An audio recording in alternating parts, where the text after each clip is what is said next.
যশোর ঝিনাইদহ মহাসড়কের প্রায় 15 কিলোমিটার সড়কে কিছু কিছু অংশ দেবে গেছে। এতে সড়কটির বিভিন্ন অংশ উঁচু নিচু হয়ে বিভাজকের মতো সৃষ্টি হয়েছে।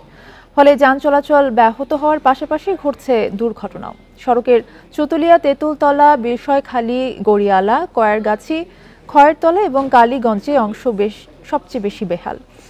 এছাড়া অতি তীব্র তাপপ্রবাহের কারণে বিভিন্ন অংশের বিটুমিন উঠে যাওয়ায় কিছু অংশ ব্যবহার অনুপযোগী হয়ে পড়েছে। এ নিয়ে ক্ষোভ জানিয়েছেন যানবাহন চালক, যাত্রী ও স্থানীয়রা। সড়কটি খুলনা বিভাগের সঙ্গে উত্তরবঙ্গকে যুক্ত করেছে।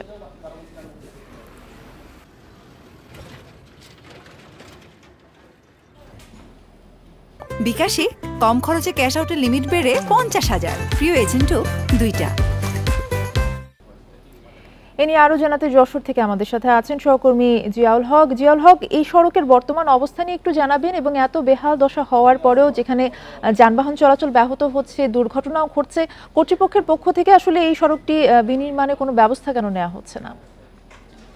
দেখুন, আমি এই মুহূর্তে দাঁড়িয়ে আছি যশোর ঝিনাইদহ মহাসড়কের তেঁতুলতলা এলাকায়। এই যে সড়কটি, এই মুহূর্তে আমি আপনাকে একটু দেখাতে চাই, 2 লেনের সড়ক কিন্তু এটি, যেটি খুলনা বিভাগের সাথে উত্তরবঙ্গের যে যোগাযোগ, উত্তরবঙ্গের যে জেলাগুলো আছে সেই জেলাগুলোর সাথে কিন্তু যোগাযোগ। আপনি দেখতে পাচ্ছেন যে সড়কটি 2 লেনের হলেও এই যে তীব্র এবং অতি তীব্র তাপদাহ যে গত কয়েকদিন ধরে বয়ে চলেছে, তারপরে কিন্তু এই সড়কটি এখনই কিন্তু 6 লেনের মতো সিচুয়েশন তৈরি হয়ে গেছে। আমরা একটু দেখাতে চাই, যেহেতু ব্যস্ততম সড়ক এটি, তারপর আমরা দেখানোর চেষ্টা করছি যে যে জায়গাগুলো আসলে বসে গেছে যখন ভারী যানবাহন চলেছে বা যখন তীব্র তাপদাহ হয়েছে, তখন পিচগুলো গলে গলে এই রাস্তা কিন্তু আসলে এপাশ থেকে ওপাশে পুরো একটি 6 লেনের মতো এখনই দেখা যাচ্ছে।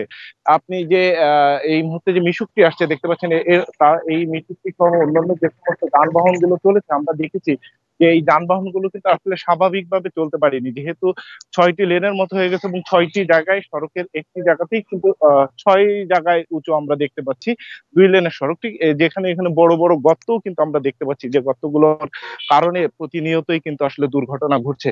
যেহেতু ব্যস্ততম একটি সড়ক, প্রতিনিয়ত এই সড়ক থেকে কিন্তু প্রচুর পরিমাণে যাত্রীবাহী বাস এবং ট্রাক চলাচল করে।